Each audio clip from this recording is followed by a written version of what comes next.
Hello students, welcome to Magnet Brains. हम जो part पढ़ रहे थे नमक का दरोगा, उसके प्रश्न उत्तर लेकर हम आपके सामने आए हैं। इस पार्ट में जो हमारे मुख्य कैरेक्टर्स थे उन सब के बारे में, इनके व्यक्तित्व के बारे में, सभी के ऊपर इसमें प्रश्न उत्तर पूछे जाएंगे आपसे। ये प्रश्न उत्तर वो हैं जो आपकी पाठ्य पुस्तिका में पाठ के बाद में दिए गए हैं। इनको हम कैसे करेंगे ये चीजें हम यहाँ पर देखेंगे। तो पहला प्रश्न जो है, कहानी का कौन सा पात्र आपको सर्वाधिक प्रभावित करता है और क्यों? कहानी हमने पूरी पढ़ी है। पंडित आलोपीदीन हैं, मुंशी वंशीधर हैं, उनके पिताजी हैं। तो ये तीन कैरेक्टर जो हैं रहे, पिताजी का भी थोड़ा सा रोल रहा, मगर मेन तो दो कैरेक्टर ही हमारे थे। तो इनमें सबसे ज्यादा आपको प्रभावित किस कैरेक्टर ने किया वो आपको लिखना है। आपको वंशीधर भी कर सकते हैं, पंडित आलोपीदीन भी कर सकते हैं। तो जो भी आप करेंगे, क्यों कर रहे हैं ये रीजन भी आपको देना होगा। तो यहां पर हमने आपको एक एग्जाम्पल के तौर पे एक व्यक्तित्व के बारे में बताया है। अगर आप इससे दूसरा अपोजिट दूसरा कैरेक्टर चूज करते हैं तो उसको भी आप कारण के साथ बताएंगे कि वो आपको व्यक्ति प्रभावित क्यों कर रहा है। जरूरी नहीं है कि हमने अगर वंशीधर लिखा है तो आप भी वंशीधर लिखें। आपको आलोपीदीन प्रभावित कर सकते हैं, आप उनके बारे में भी लिख सकते हैं। तो उसी तरीके से लिखेंगे। तो देखें इसको कैसे लिखना है। कहानी का नायक मुंशी वंशीधर हमें सर्वाधिक प्रभावित करता है। मुंशी वंशीधर एक ईमानदार और कर्तव्य परायण व्यक्ति है जो समाज में ईमानदारी और कर्तव्य निष्ठा की मिसाल कायम करते हैं। कर्तव्यपरायण मतलब जो हमें काम दिया जा रहा है हम उसको पूरी ईमानदारी और पूरी लगन के साथ करेंगे। हम उस काम के साथ किसी भी तरह की बेईमानी नहीं करनी है। हमको निष्ठा एकदम सच्चाई के साथ, पूरी आत्मीयता के साथ में हम उस कार्य को करेंगे, जैसा कि मुंशीधर ने किया। आलोपीदीन इतने प्रसिद्ध आदमी थे, इतना पैसा वाला आदमी था कि उनको इतना रिश्वत दे रहा था, लेकिन वो नहीं माने। उन्होंने रिश्वत लेने से मना कर दिया कि हम रिश्वत नहीं लेंगे। आपने नमक की कालाबाजारी करने की कोशिश करी है, इससे आपको गिरफ्तार किया जाता है। तो उनको गिरफ्तार ही करते हैं मुंशीधर जी। उसने आलोपीदीन दातागंज जैसे सबसे अमीर और विख्यात व्यक्ति को गिरफ्तार करने का साहस किया। तो मतलब देखिए, इस एरिया के सबसे बड़े व्यक्ति थे, उनको गिरफ्तार किया। आखिरकार पंडित आलोपीदीन भी उसकी दृढ़ता, ईमानदारी और कर्तव्य निष्ठा के सामने नतमस्तक हो जाते हैं। एंड में तो यही होता है कि उनकी ईमानदारी से इतना प्रभावित होते हैं कि अपनी पूरी जायदाद का जो है स्थायी मैनेजर बना देते हैं उनको, और बहुत ज्यादा ऊंचे पेमेंट के साथ अच्छी सैलरी दे रहे हैं, सुविधाएं दे रहे हैं, बंगला दे रहे हैं, गाड़ी दे रहे हैं, सब कुछ दे रहे हैं वो। तो कितना इन्होंने साथ, मतलब इतने कितना उनकी ईमानदारी से वो प्रभावित हुए थे। दूसरा प्रश्न, नमक का दरोगा कहानी में पंडित आलोपीदीन के व्यक्तित्व के कौन कौन से दो पहलू या पक्ष उभर कर आते हैं? अब देखिए, यहां पर आपको पंडित आलोपीदीन के व्यक्तित्व के बारे में पूछा गया है, तो इनके ही बताना है। देखिए, साथ ही आपको यह भी ध्यान रखना है कि हम अगर इनके दो पहलू बता रहे हैं तो एग्जाम में अगर इसे डिफर आपसे कोई चीज डिफरेंट करके पूछी जाती है, सपोज पूछ लिया गया मुंशी वंशीधर के दो पहलू बताइए, तो उसी तरीके से आपको बताना पड़ेगा इसमें।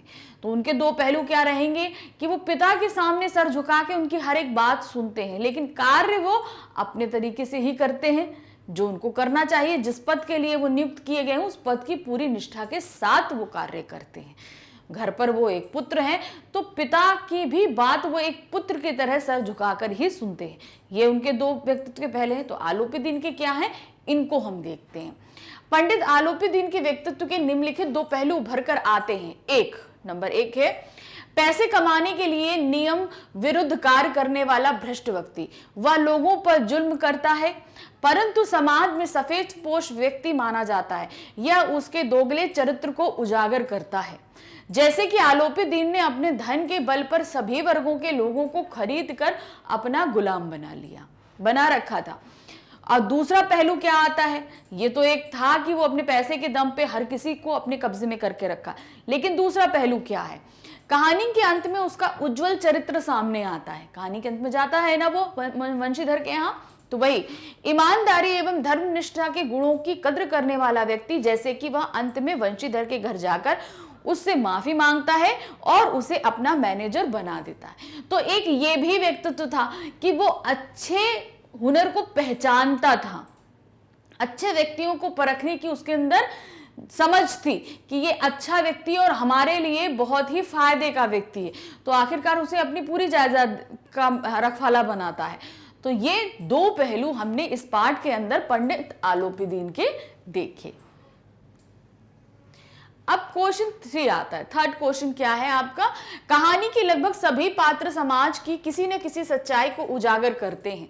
निम्नलिखित पात्रों के संदर्भ में पाठ से उस अंश को उद्धृत करते हुए बताइए कि यह समाज की किस सच्चाई को उजागर कर रहे हैं। तो पहले प्रश्न आपको समझना है कि कहानी के अंदर जो पात्र हैं वो समाज की किसी न किसी सच्चाई को उभार कर हमारे सामने रख रहे हैं। अब पंडित आलोपीदीन क्या है? भ्रष्टाचार को उभार रहे थे। मुंशीधर कर्तव्यनिष्ठा को उभार रहे थे। तो वहीं उनके पिताजी हमारे सामने समाज की हमारी दैनिक जरूरतें और बढ़ती महंगाई, इन सब चीज़ों को उभार कर हमारे सामने लेकर आ रहे थे। क्योंकि पैसा, वेतन कम है, ज़रूरतें ज़्यादा हैं, तो उसकी वजह से उनको भ्रष्टाचार करने के लिए मुंशीधर को वो प्रेरित कर रहे थे। तो ये 3 सच्चाइयाँ थी हमारे सामने जो 3 कैरेक्टर के जरिए उभर कर आई। तो अब हमारे सामने और कौन से कैरेक्टर रखे गए हैं जिनसे हमें सच्चाइयां उभार के लानी है? तो कैरेक्टर नंबर 1 है वृद्ध मुंशी, यानी कि वंशीधर के पिताजी। दूसरा है वकील, वकील जिसने पैसे के दम पे आलोपीदीन को बेगुनाह साबित कर दिया। तीसरा है शहर की भीड़, शहर की भीड़ ये जानती थी कि वंशीधर सही है, तब भी उनका साथ ना देकर वो आलोपीदीन की साथ दे रही थी। तो वो वक्तव्य हमें निकालने क्या क्या सच्चाई हमारे सामने उन्होंने निकाल के रखे थे। तो क्या दिया है? वृद्ध मुंशी समाज में धन को महत्ता देने वाले भ्रष्ट व्यक्ति हैं। वे अपने बेटे को ऊपरी आय बनाने की सलाह देते हैं। वे कहते हैं मासिक वेतन तो पूर्णमासी का चांद है जो एक दिन दिखाई देता है और घटते घटते लुप्त हो जाता है। ऊपरी आय बहता हुआ स्रोत है जिससे सदैव प्यास बुझती है। तो यहां पर वो क्या कर रहे थे? अपने पुत्र को ही भ्रष्टाचार करने के लिए प्रेरित कर रहे थे कि तुम करो। क्यों? क्योंकि ये आज के समय की जरूरत है। ये वृद्धवंशी का था। दूसरा हमारा है वकील। अब वकील क्या उजागर करते हैं? आजकल जैसे धन लूटना ही वकीलों का धर्म बन गया है, वकील धन के लिए गलत व्यक्ति के पक्ष में लड़ते हैं। मजिस्ट्रेट के आलोपीदीन के हक में फैसला सुनाने पर वकील खुशी से उछल पड़ता है। अब हमने क्या कहा? आलोपीदीन एक भ्रष्ट व्यक्ति था। उसने पैसे के दम पे पूरी अदालत में लोगों को खरीद रखा था ताकि वो इस मुकदमे से बच जाए। उसी पैसे के बल पे वकील ने जो है जितने सबूत हैं, गवाह हैं, उनको हिला दिया, उनको मिटा दिया और आलोपीदीन गलत होते हुए भी छूट गया। तो ये क्या था? वकील ने यहां पर जो है पैसे के बल पे सब कुछ हो सकता है ये चीज साबित करी।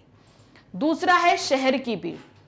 शहर की भीड़ दूसरों के दुखों में तमाशा जैसा मजा लेती है। पाठ में एक स्थान पर कहा गया है भीड़ के मारे छत और दीवार में भेद ना रह गया। तो अब क्या है यहां पर? क्या चीज उन्होंने बताई है कि मतलब भीड़ उस जगह चल देती है जहां कोई तमाशा होता है। वो ये चीज नहीं समझ पाती कि क्या सही है क्या गलत है, उसे तो तमाशा देखने में मजा आता है। तो वही उन्होंने बोला, क्या दिया? भीड़ के मारे छत और दीवार में भेद ना रह गया, यानी कि भीड़ अगर कहीं चली आए तो उस जगह पर छत है या दीवार है ऐसा कोई भेद नहीं रह जाता, क्योंकि वो तो सिर्फ देखने का मजा लेती है। तो ये क्वेश्चन यहां पर खत्म हुआ। तो ये 3 खंड में पूछा गया था, तीनों खंड के हमने उत्तर दिए। अब क्वेश्चन नंबर 4 क्या है? निम्नलिखित पंक्तियों को ध्यान से पढ़िए। नौकरी में ओहदे की ओर ध्यान मत देना, यह तो पीर की मजार है, निगाह चढ़ावे और चादर पर रखनी चाहिए। मतलब ये नहीं देखना है कि हमें पूजा करनी है। क्या बताया जा रहा है कि जो चादर क्या चढ़ रही है और उस पर चढ़ावा क्या चढ़ रहा है, इस पे निगाह रखनी चाहिए। ऐसा काम ढूंढना जहां कुछ ऊपरी आय हो।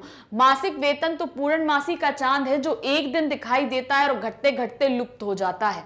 ऊपरी आय बहता हुआ स्रोत है जिससे सदैव प्यास बुझती है। वेतन मनुष्य देता है, इसी से उसमें वृद्धि नहीं होती। ऊपरी आमदनी ईश्वर देता है, इसी से उसकी बरकत होती है। तुम स्वयं विद्वान हो, तुम्हें क्या समझाऊं। अब ये वक्तव्य वृद्ध मुंशी ने बोला था वंशीधर के पिताजी ने। अब इस पे प्रश्न क्या पूछा गया है पहले ये हमें देखना है। ये तो हमारे सामने बस एक पैरा रख दिया गया है। अब इस पे आधारित प्रश्न हमसे पूछा जा रहा है। क्या है? यह किसकी उक्ति है? किसकी उक्ति, किसने कहा है ये? मासिक वेतन को पूर्णमासी का चांद क्यों कहा गया? दूसरा प्रश्न। तीसरा प्रश्न, क्या आप एक पिता के इस वक्तव्य से सहमत हैं? ये 3 प्रश्न पूछे गए हैं इस उक्ति पर आधारित। तो पहला है, यह किसकी उक्ति है? तो क्या है? यह उक्ति बूढ़े मुंशी जी की है। बूढ़े मुंशी जी ने ये उक्ति बोली थी, तो ये उनकी उक्ति है। दूसरा प्रश्न, मासिक वेतन तो पूर्णमासी का चांद है, इससे क्या तात्पर्य था? चांद कहा गया है क्योंकि वह महीने में एक बार दिखाई देता है और घटते घटते लुप्त हो जाता है। वेतन भी एक दिन आता है और जैसे जैसे मास आगे बढ़ता है वैसे वे खर्च होता जाता है। तीसरा है, जी नहीं। अब यहां तक आपसे सहमति पूछी गई थी, क्या आप उनके कहे पे सहमत हैं? जी नहीं, मैं एक पिता के इस वक्तव्य से सहमत नहीं हूं। किसी भी व्यक्ति को भ्रष्टाचार से दूर रहना चाहिए। एक पिता अपने बेटे को रिश्वत लेने की सलाह नहीं दे सकता और ना ही देनी चाहिए। यानी कि मुंशीधर के पिता ने जो इनको सलाह दी ये गलत थी, ऐसे किसी भी पिता को नहीं देनी चाहिए। क्वेश्चन 5 है, नमक का दरोगा कहानी में कोई 2 अन्य शीर्षक बताते हुए उसके आधार को भी स्पष्ट कीजिए। अब हमने नमक का दरोगा इस पाठ का शीर्षक रखा गया।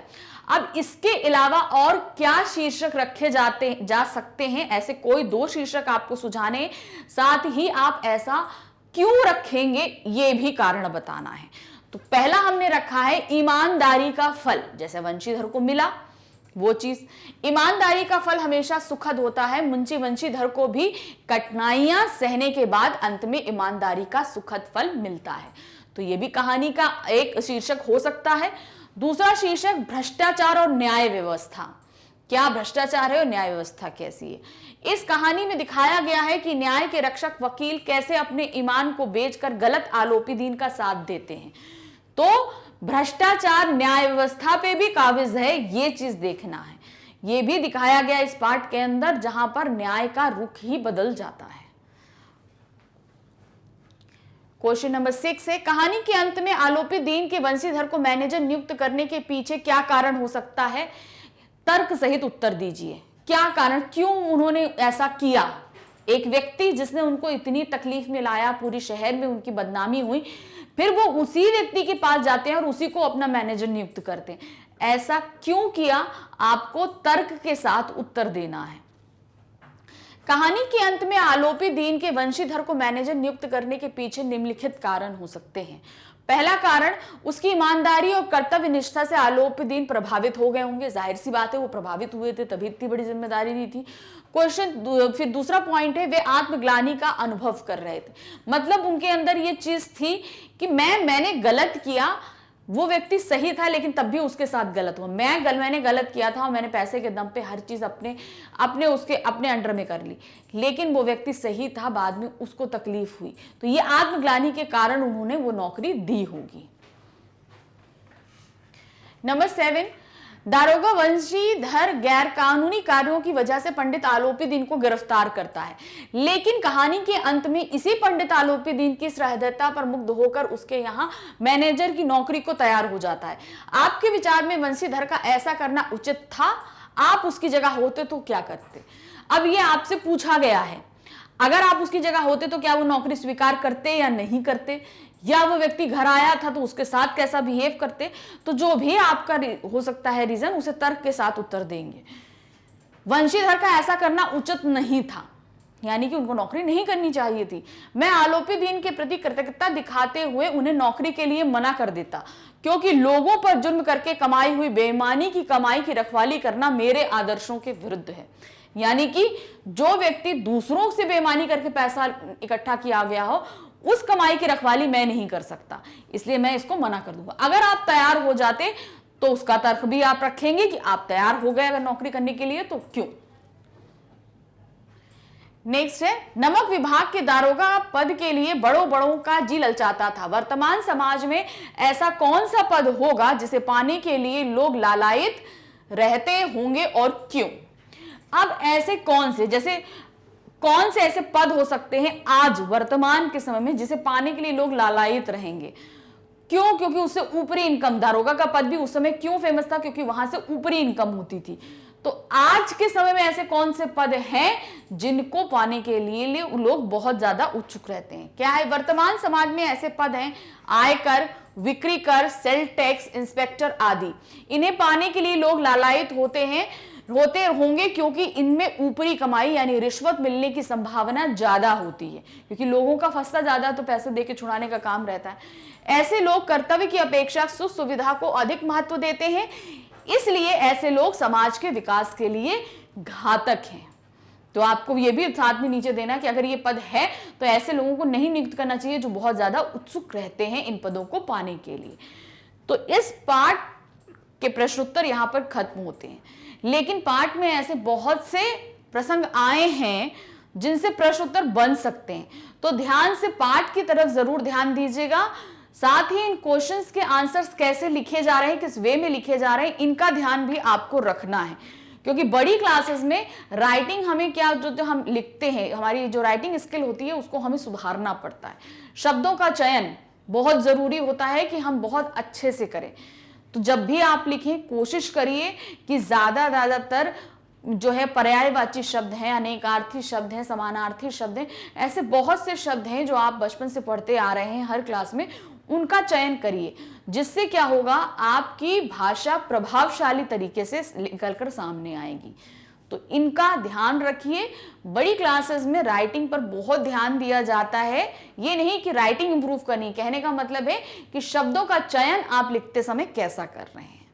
तो ये पार्ट यहीं खत्म होता है। Thank you, bye bye.